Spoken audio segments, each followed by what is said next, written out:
Hello Mari! Hi! Good morning everyone. So ngayon mga sisi, mga Mari, mga kumpari, ani ako nga karon sa balay. Habang na ako diri sa balay, magligpit ta na pod. Saan naman ay? Magligpit ta pod ta sa ato ang mga kuan gawaing bahay. Sumao gina mga kasisi nga. Ay nanay dyan yung inahan ba? Nga. Una ta sa balay, magaligpit. Una ta sa pikas, magakuan.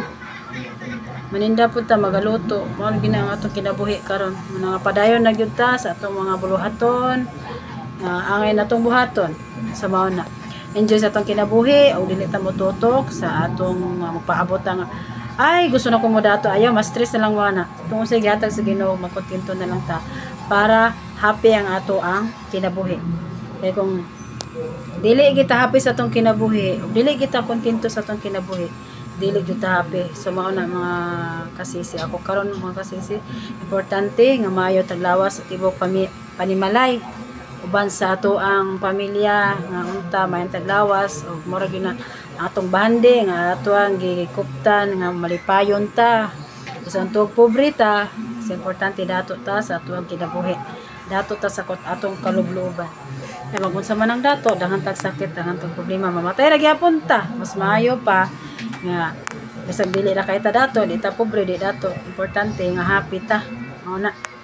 Ayaw mo pagukod sa gukdonon. Ayaw mo gukod nga sa panginabuhi nga pursige na lang, di na lang ta matulog, di na lang ta magmukaon, di na lang ta mo relax kay aron nga maningkamot tag sige aron mo dato. Ug mo ra gihatag sa Ginoo dawato nato. Ang importante makontento ta, happy ta sa atong kinabuhi. Mao na. Ako di na ako magununa ang kanang mga kuan ay kanang magpalit ko ani mo na ako yung kuan ron. Ang ako mga anak hatagag may panglawas, hatagag may yung hatagan sila mayong trabaho o makasurvive sa araw-araw. Ug mao na. So, mga kaiksunan, mga lalabs, mga lodi, mga usap, mga lord, mga sister, mga brother. So, mga na akong experience akong kinabuhi nga makontento na lang jud ta. Uban na sa to pagampo ug mga kinalang natay peace of mind. Salamat kaayo mga kasisi nga may akong vlog karon nga experience sa life nga makontento. Thank you. God bless everyone.